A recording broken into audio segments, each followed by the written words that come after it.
जय नित्यानंद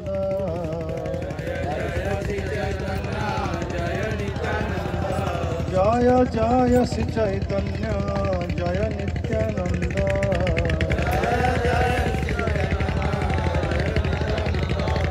जय द्वैत चंद्र जय गौर भक्त वृंद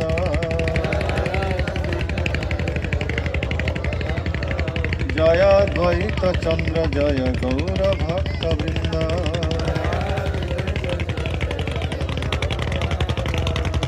जय जय श्री चैतन्य जय नित्यानंद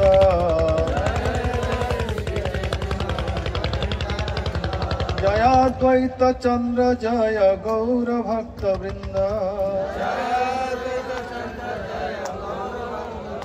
जय जय श्री चैतन्य जय नित्यानंद जय द्वैत चंद्र जय गौर भक्त वृंद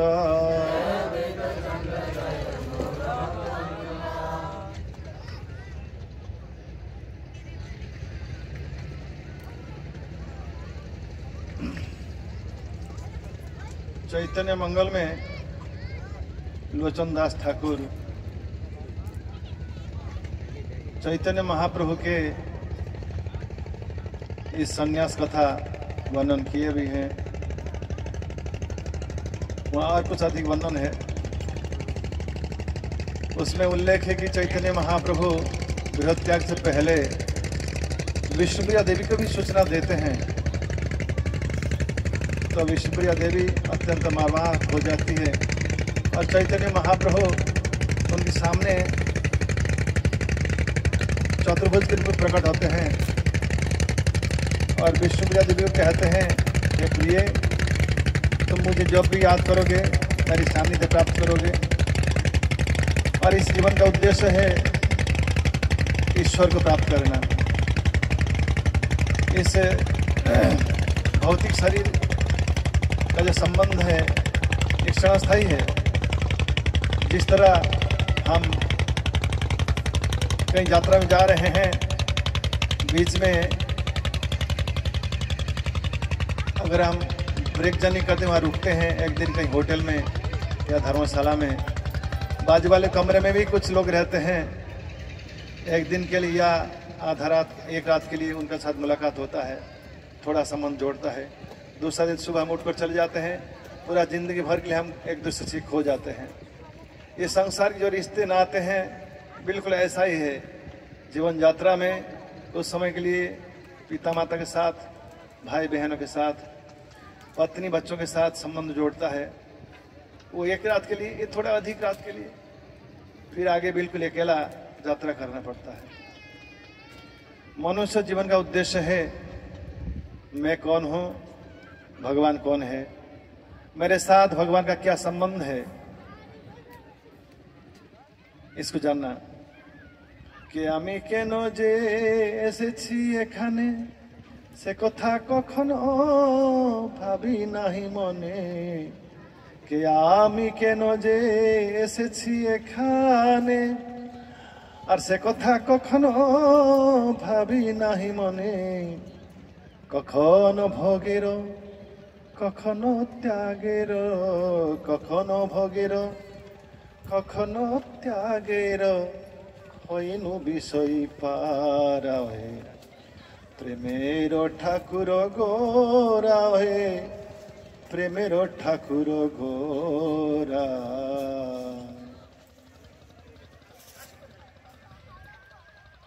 तो मनुष्य जीवन का ध्येय है ईश्वर को पाना, ईश्वर प्रेम को पाना, और इसको जीवन का एकमात्र ही उद्देश्य बनाना चाहिए। बाकी संसार की कुछ भी वस्तु की थोड़े से भी कीमत नहीं है। अगर कीमत भी है थोड़े समय के लिए, वस्तु तो अत्यंत गहराई से देखा जाए इस भौतिक संसार की कुछ भी वस्तु के कुछ भी मूल्य नहीं है, सिर्फ ईश्वर भक्ति और ईश्वर प्रेम के अलावा। हम इस संसार में आए हैं एकमात्र ईश्वर की प्राप्ति के लिए, ईश्वर की संधान के लिए, भगवान को प्राप्ति के लिए, भगवान के प्रेम को, भगवान की सानिध्य, भगवान की सेवा प्राप्ति के लिए ये दुर्लभ अत्यंत योग्य शरीर, मनुष्य शरीर प्राप्त हुआ है। हे विष्णुप्रिया देवी, इस संसार के पतित जीवन के उद्धार के लिए मुझे संन्यास ग्रहण करना आवश्यक है, इसलिए मैं जा रहा हूँ। तुम जब भी मुझे याद करोगी, मेरे उपस्थिति तुम प्राप्त करोगी। इस तरह विष्णुप्रिया देवी अपनी शोक को भूल जाती है और उन्हें विदाई देते हैं। और माता सची को भी इसी तरह चैतन्य महाप्रभु समझाते हैं, हे माते जननी धन्या वसुंधरा च धन्या जस्य कुले जायते वैष्णव। हे माँ, जिसके कुल में एक वैष्णव संतान जन्म लेता है, उसकी माँ का गर्भ धन्य हो जाता है। उसके घर, उसके गांव, उसके जिला, उसके राज्य, उसका देश धन्य हो जाता है। वसुंधरा से धन्या, धरती भी धन्य हो जाती है जो अपनी गोद में एक वैष्णव को प्राप्त करती है। जो धरती माता महसूस करती है, मेरी गोद में एक वैष्णव बड़ा हो रहा है, खेल रहा है, दौड़ रहा है, आगे चलकर भगवान के प्रेममयी दिव्य नाम उच्चारण करेगा, संसार के हजारों सैकड़ों लोगों का कल्याण करेगा, भगवान के राज्य को प्रेरण करेगा, वो निमित्त बनेगा। इससे माता धरित्री स्वयं गर्वित होती है कि मेरी गोद में एक महान व्यक्तित्व तो बड़ा हो रहा है। जब ध्रुव महाराज की कथा फिर सची माता को महाप्रभु कहने लगते हैं कि ये माते,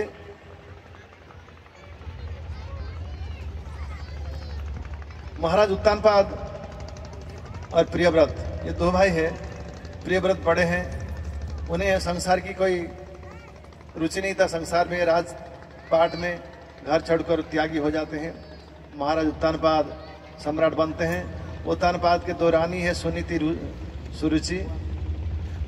सुनीति बड़ी है, सुरुचि छोटी है।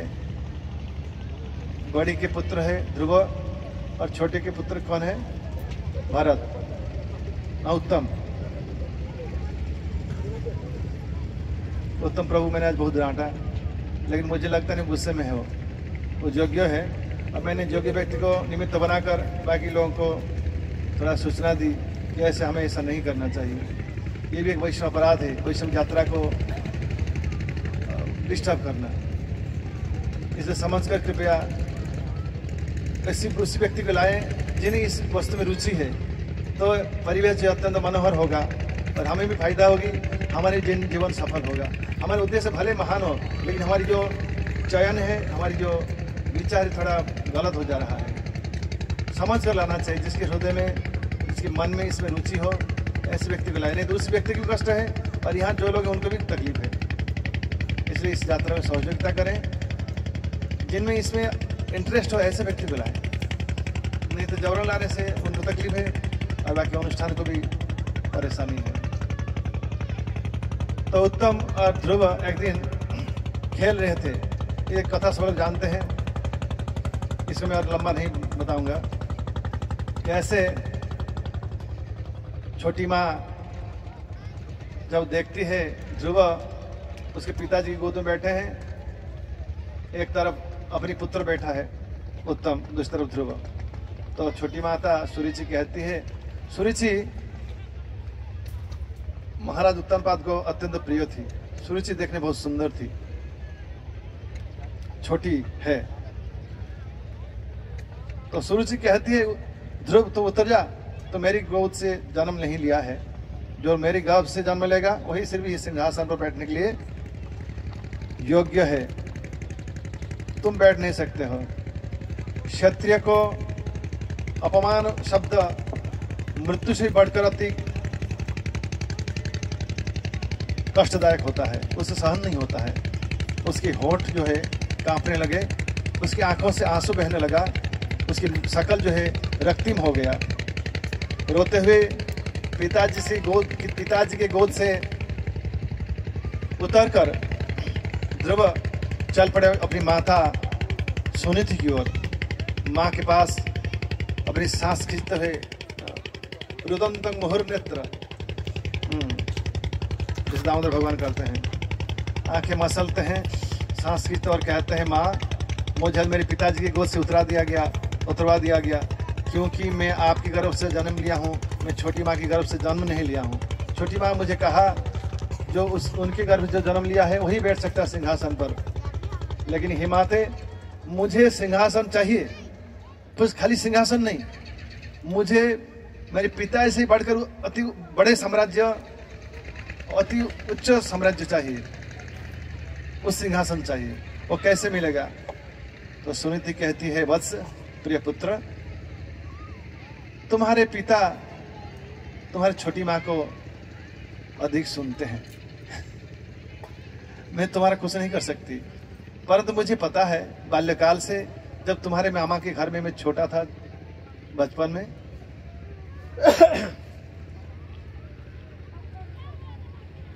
तो साधु संत की आवागमन हुआ करता था। थोड़ा पानी चाहिए।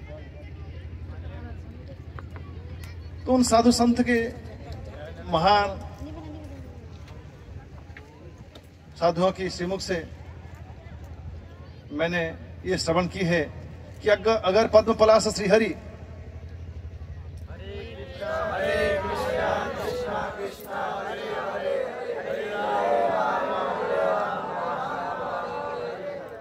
उनकी कृपा हो, संसार में सब कुछ संभव हो सकता है। सिर्फ सिंहासन क्यों, सब कुछ मिल सकता है। तो कहाँ रहते हैं माँ? ना जंगल में रहते हैं। रात को सो जाते हैं माँ और पुत्र, और छोटे 5 साल के पुत्र ध्रुव जग जाते हैं आधी रात को, और माँ से विदाई लेकर माँ को कुछ नहीं बोलते हैं, चुपचाप जंगल की ओर रवाना देते हैं। जंगल में शेर, सांप, भालू, हाथी रहते हैं, लेकिन किसी परवाह नहीं कर रहे हैं। अपने सिद्धांत में वो अडिग थे, उन्हें भगवान चाहिए। पहले भगवान की दया से ही हमें गुरु मिलते हैं। ये कथा थोड़ा ध्यान से सुनिए। कृष्ण की कृपा से हमें गुरु प्राप्त होते हैं, और फिर गुरु की कृपा से भगवान प्राप्त होते हैं। ये बड़े अद्भुत रहस्य है। कृष्ण की कृपा से कृष्ण दया करके गुरु भेजते हैं, हमें गुरु प्राप्त होते हैं। तो इससे हम भगवान के लिए आभार प्रकट करनी चाहिए, और फिर गुरु हमें कृष्ण दिलाते हैं।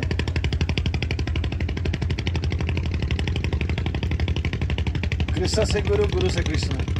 तो भगवान जब ध्रुव महाराज की व्याकुलता को महसूस करते हैं, प्रिय भक्त नारद को भेजते हैं, नारद तुम उसके गुरु बनो, उससे दीक्षा दो, फिर मैं उसे दर्शन दूंगा।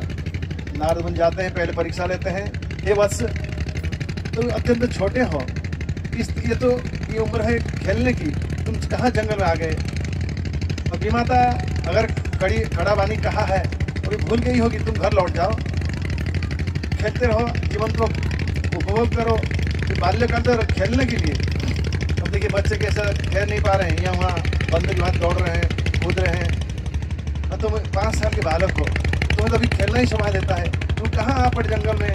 ये है शेर, हाथी, भयंकर जानवर, भालू के बीच में तपस्या करने के लिए। जीवन का उपभोग करो। ध्रुव महाराज कहते हैं, हे देवर्षि, मेरी परीक्षा ले रहे हैं? मैं किसी भी तरह लौट कर जाने वाला नहीं हूँ। मुझे तो पद्म पलाश हरि जो कि जंगल में मिलते हैं, उनको प्राप्त करके ही रहूंगा, भले कुछ भी हो जाए संसार के। मैं लौट कर जाने वाला नहीं जब तक मुझे भगवान नहीं मिलते हैं। पहले गुरु परीक्षा भी लेते हैं शिष्य की। नारद मुनि महसूस की, ये जो है बालक जो है बिल्कुल अपने सिद्धांत में अडिग है। कहते हैं, वत्स, तुम्हें पद्म पलाश श्रीहरि प्राप्त होंगे। उन्हें दिव्य मंत्र देते हैं।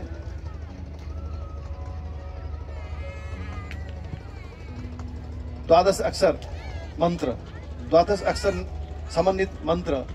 कौन सा मंत्र है? ओम नमो भगवते वासुदेवाय।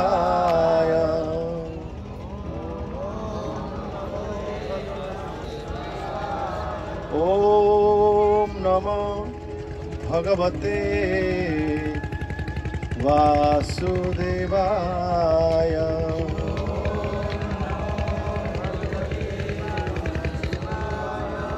ओम नमो भगवते वासुदेवाय।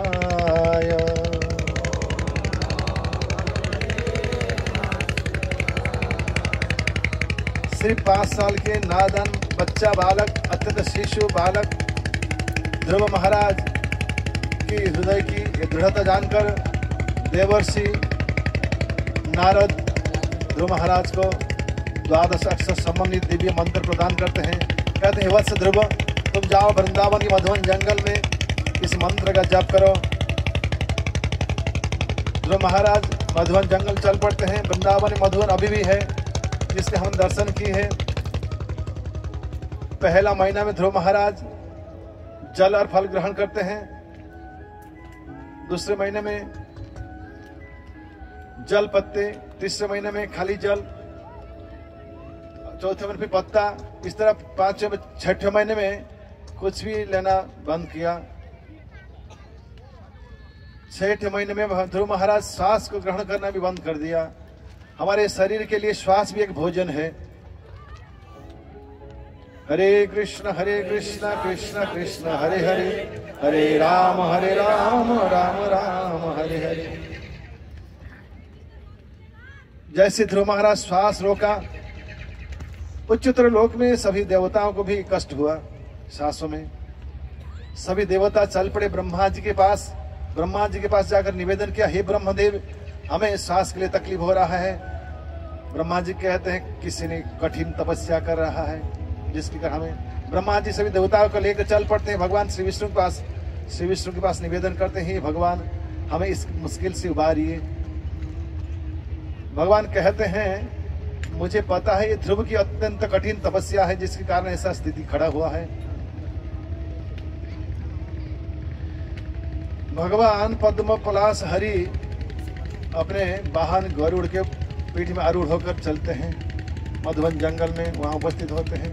पहले ध्रुव महाराज के हृदय में चतुर्भुज के रूप में प्रकट होते हैं। ध्रुव महाराज अपने हृदय में पद्म पलाश लोचन श्रीहरि को दर्शन करते हैं, और फिर जब आंखें खोलते हैं तो बाहर वही श्री विष्णु का दर्शन करते हैं। 5 साल के बालक ध्रुव अत्यंत महाभाव दशा को प्राप्त करते हैं। भगवान को बहुत बार प्रणाम करते हैं, बहुत स्तव स्तुति करने की भाव उनके हृदय में उद्रेक होता है। और ध्रुव महाराज जब अत्यंत प्रयास करते हैं, परंतु इतनी ज्ञान नहीं है और योग्य नहीं है। भगवान श्री विष्णु अपनी वरद हस्त में उनके दिव्य शंख को ध्रुव महाराज के मस्तक में स्पर्श करते हैं, और तुरंत ध्रुव महाराज को दिव्य ज्ञान प्राप्त होता है। बहुत दिव्य श्लोक के द्वारा भगवान श्री विष्णु की ध्रुव महाराज तब स्तुति करते हैं। भगवान ध्रुव महाराज की स्तुति में अत्यंत प्रसन्न होते हैं। उनके श्लोकों के द्वारा भगवान अत्यंत प्रसन्न होकर उन्हें आशीर्वाद देते हैं, हे ध्रुव, अब मुझे तुम वर मांगो, जिसके लिए तुमने मेरी दर्शन की अभिलाषा की थी। 6 महीना के नादान बालक ध्रुव खाली 6 महीना तपस्या करके भगवान को प्राप्त कर लिया। जोगी ऋषि 1000 साल तपस्या करके भगवान के नाखून, चरण कमल के नाखून की कोने की एक झलक दर्शन के लिए तरसते रहते हैं। वही भगवान को खाली 6 महीने में ध्रुव महाराज अपने सामने खड़ा करने के लिए विवश कर दिया। यह अत्यंत दृढ़ प्रेम है। सभी देवता, मुनि, ऋषि, गंधर्व, चाणर, विद्याधर सब तरसते रहते हैं इनकी परिणति, ध्रुव की कठिन तपस्या को देखकर। कैसा है ध्रुव, इसकी भक्ति कैसा है। इतने छोटे से बालक, लेकिन उसकी भक्ति बहुत ही अनोखा संसार में, सृष्टि में। चैतन्य महाप्रभु ध्रुव महाराज के चरित्र को 100 बार गिन कर 100 बार जगन्नाथपुरी में तोटा गोपीनाथ में गदाधर पंडित के पास से श्रवण की एक ही कथा को 100 टाइम्स, और प्रहलाद महाराज की कथा को। ये 2 बालक है जो भागवतम के अनोखा भक्त है, शिशु भक्त, और जिनकी भक्ति बड़ी अनोखा है, अत्यंत चरम शुद्ध भक्ति है। बड़े बड़े वृद्ध व्यक्ति उनके पास हार जाते हैं इनकी भक्ति देखकर।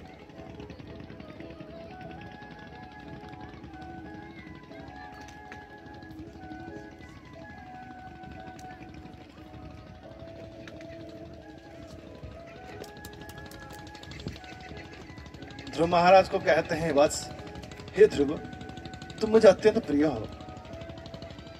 भगवान बहुत प्रसन्न होते हैं हृदय से। और ध्रुव महाराज को कहते हैं, वत्स, तुम्हारी तपस्या से मैं अत्यंत प्रसन्न हूं, तुम मुझसे कुछ मांग लो, तुम्हें मैं कुछ देकर स्वयं को संतुष्ट महसूस करूंगा हृदय में। ध्रुव महाराज कहते हैं, हे मेरे प्रिय भगवान, आपके चरण दर्शन करके मेरा करोड़ जन्म धन्य हो गया, अब मुझे प्राप्त हो गया। मेरी जो तपस्या का जो प्रेरणा था, साम्राज्य प्राप्ति, वो कितना नीच विचार था। मैं अत्यंत अधम कोटि का भक्त था। अब मुझे आपके दर्शन प्राप्त हो गए, मुझे दिव्य ज्ञान प्राप्त हुआ। अब मैं समझ गया मुझे ऐसी लालच, ऐसे विचार मन में नहीं लाना चाहिए था। भौतिक वस्तु भगवान के पास से मांगना मतलब स्वयं को नीच प्रदर्शन कर भगवान के सामने। ये भगवान मुझे माफ कीजिएगा, आप मुझे व्यवसायी ना बनाए। फिर ध्रुव महाराज एक श्लोक कहते हैं, स्थानो अभिलाषी तपसी स्थिताहम त्वं प्राप्तवान् देव मुनीन्द्र गुह्यम् काचं विचिन्वन् अपि दिव्यरत्नम् स्वामीन् पिताथस्मिन् परम न जाचे। हे भगवान, हे परम ईश्वर, हे मेरे प्रिय प्रभु, स्थान अभिलाषी तपसी स्थित हम, मैं साम्राज्य सिंहासन प्राप्ति के लिए तपस्वी बन गया था। त्वाम प्राप्तवान देव मुनीन्द्र गुह्यम, हे प्रभु, आपकी सेवा के लिए देवता इंद्र, चंद्र, वायु, वरुण, अग्नि 1000 लक्ष्मियां तरसते रहते हैं। गणेश, यमराज, व्यास, शुक्रदेव, संसार के सभी लोग तरसते हैं आपकी चरण दर्शन, आपकी सेवा के लिए। और आप मुझे दर्शन दिए हैं, आप मेरे सामने साक्षात खड़े हैं, और आपसे मैं कैसे ये भौतिक सुख मांगू। ये तो शीशे की टुकड़ा है संसार की सुख। ये साम्राज्य महसूस किया मैं, ये शीशे की टुकड़ा है। शीशे की टुकड़ा मांगने के लिए मैं आपका तपस्या किया था, लेकिन मुझे आज दिव्य रत्न प्राप्त हो गया। वो आपकी कृपा, आपके आशीर्वाद, आपके दर्शन, आपकी सानिध्य। काचं विचिन्वन्नपि दिव्य रत्नम् स्वामिन् कृताथस्मिन् वरं न जाचे।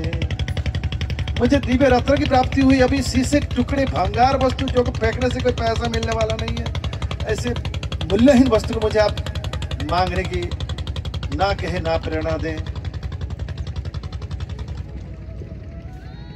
ध्रुव की ये प्रार्थना देखकर भगवान धन्य हो जाते। भगवान कहते हैं, धन्य है प्रिय ध्रुव, तुम मुझे अत्यंत प्रिय हो। तुम्हारी जो विचार, तुम जो सोच है, सभी देवता लोग भी तुम्हारे पास सर झुकाएंगे।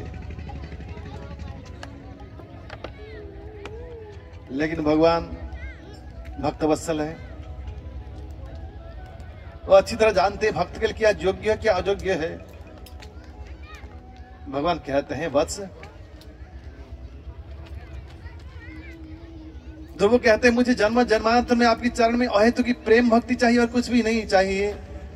भगवान कहते हैं, हे ध्रुव, तुम्हें जन्म जन्मांतर में मेरी अहेतु की भक्ति प्राप्त होगी, और साथ में ये शीशे की टुकड़ा जिसे तुम कहते हो साम्राज्य, वो भी प्राप्त होगा।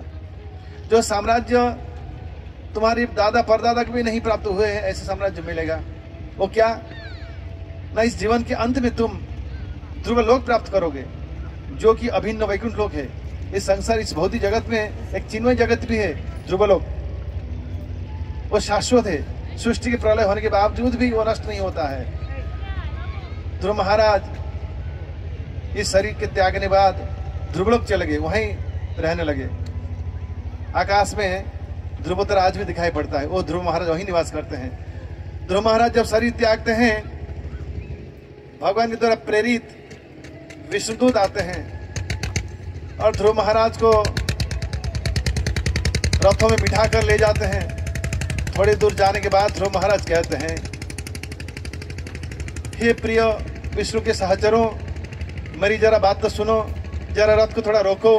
ना क्या है, ना मेरी एक निवेदन है, मुझे जो भगवत प्राप्ति हुई है, भगवान के साम्राज्य मुझे जो प्राप्त हो रहा है, वो सिर्फ मेरी आद्य गुरु, मेरी प्रिय, मेरी हृदय की एकमात्र प्रेरणादात्री मेरी माँ है, वो मुझे सबसे प्रिय है।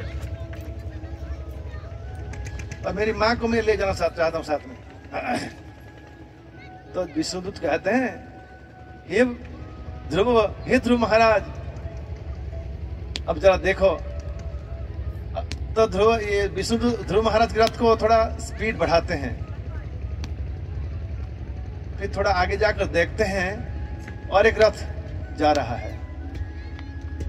उसके रथ का जो करीब है, ये रथ पीछे का रथ, ध्रुव महाराज ने देखा उनकी प्रिय माता उस रथ में बैठी है और वो भी उनको भी विष्णुदूत लेके जा रहे हैं।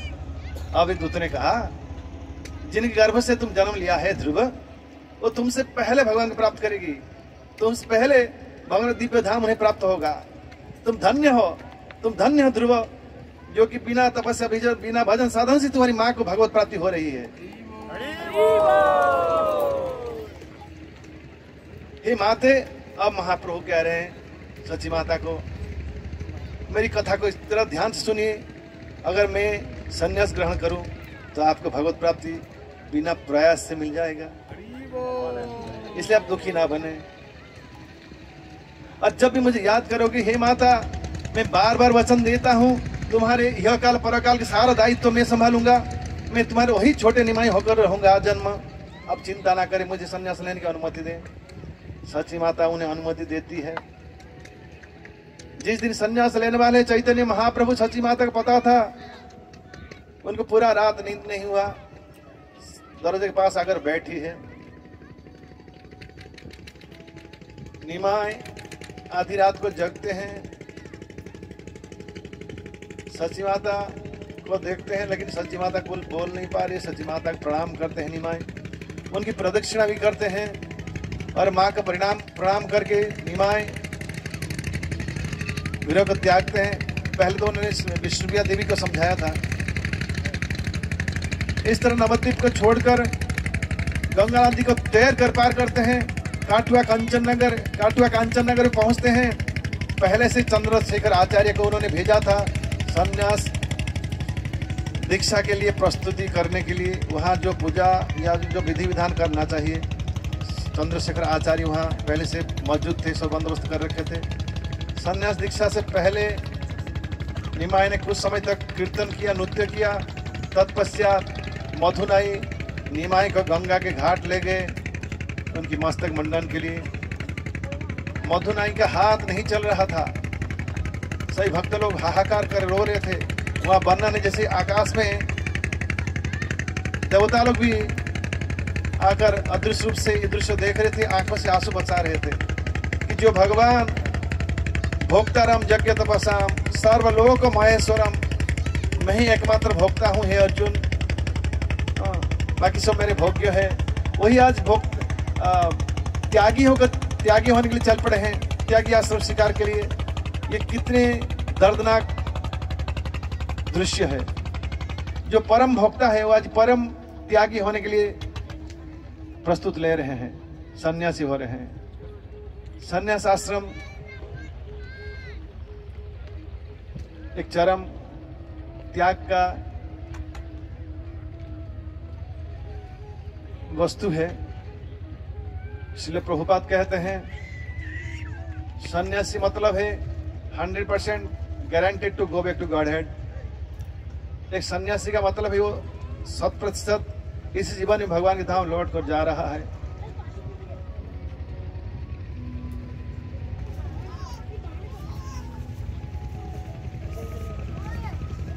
सचिव निमाय का मस्तक मंडन होता है। मधुनाई कहते हैं और जीवन में किसी का मस्तक मंडन दोबारा नहीं करूंगा। उनका निमाय की जो मस्तक की केस है अभी भी समाधि है काटुआ में। कैसे भारती से मंत्र दीक्षा लेते हैं, उससे पहले निमाय कैसे भारती में कहते हैं, हे भारती गोसाई, कल रात में दिव्य पुरुष स्वप्न में आकर एक मंत्र कहा, क्या ये वही मंत्र है? पहले निमाय अपने गुरु को मंत्र देते हैं, फिर गुरु से ही मंत्र लेते हैं। यानी निमाय खुद गुरु है और गुरु उनके शिष्य है, फिर शिष्य जो है गुरु है और गुरु शिष्य हो गए। उसके बाद निमाय वहाँ कीर्तन करते हैं, उदंड नृत्य करते हैं। गंगाधर भट्टाचार्य के नाम पे एक व्यक्ति वहाँ आए थे। निमाय के सन्यास लीला दर्शन करके उन्माद पागल जैसे हो जाता है। वो कहने लगते श्री कृष्ण चैतन्य, श्री कृष्ण चैतन्य। जो गांव में आकर पूरा जीवन कहने लगते हैं श्री कृष्ण चैतन्य, श्री कृष्ण चैतन्य। तब से उनको लोग कहने लगे चैतन्य दास। तत्पश्चात अद्वैत आचार्य घर पे जाते हैं, प्रसाद के लिए उन्हें आमंत्रण दिया जाता है। अद्वैत आचार्य घर पे शांतिपुर आते हैं, शांतिपुर प्रसाद लेते हैं।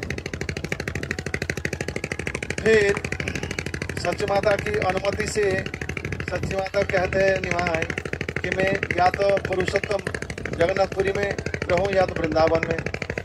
सच्ची माता कहती है निमाय तुम अगर पुरुषोत्तम में रहोगे तो थोड़ा नजदीक होगा, तुम्हारा संदेशा मुझे बीच बीच में प्राप्त होगा। इसलिए मेरी ये इच्छा है कि तुम पुरुषोत्तम क्षेत्र जगन्नाथपुरी में रहो। चैतन्य महाप्रभु माता की इच्छा की पूर्ति के लिए संन्यास ग्रहण के बाद वो चल पड़ते हैं पदब्रज में जगन्नाथपुरी और वहीं 18 साल रहे। चैतन्य महाप्रभु इसी मकर उत्तरायण संक्रांति के दिन गृह त्याग किया था। 24 साल जब पूरा हुआ, 24 साल गृहस्थ आश्रम में रहे और 24 साल संन्यास आश्रम में रहे। जगन्नाथपुरी में रहे 18 साल। 6 साल उन्होंने पूरा भारत के तीर्थ स्थानों का भ्रमण किया। इस तरह कुल मिलाकर 48 साल संसार में लीला विलास की।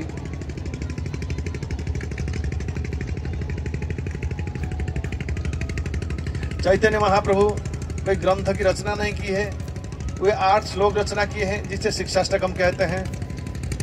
शिक्षाष्टकम के 8 श्लोकों में से सबसे अधिक महत्वपूर्ण है गृणादपि सुनीचेन करोरीव सहिष्णुना अमानी न मानतेन कीर्तनीय सदा हरि। संसार में जितने धर्म है, जितने शास्त्र उपदेश है, जितने शास्त्र है, जिसके ज्ञान है, जितने ज्ञान की सार वस्तु है, वो सारा इसी श्लोक में सन्निहित है। ये सभी भक्ति के, सभी ज्ञान के सार वस्तु है। क्या है? व्यक्ति को बहुत नम्र होना चाहिए, पेड़ की भांति सहनशील होना चाहिए, अमानी स्वयं के लिए कोई सम्मान की आशा ना रखते हुए दूसरे को सम्मान देते हुए हमेशा भगवान दिव्य नाम का कीर्तन करना चाहिए, जप करना चाहिए। हरे कृष्ण कृष्ण कृष्ण हरे हरे, हरे राम राम राम हरे हरे। श्री मकर संक्रांति उत्तरायण नर्मदा स्नान यात्रा महामहोत्सव की, स्वामी गौर भक्तवृंद की, श्रील प्रभुपाद की गौर प्रेमानंदे हरि हरि।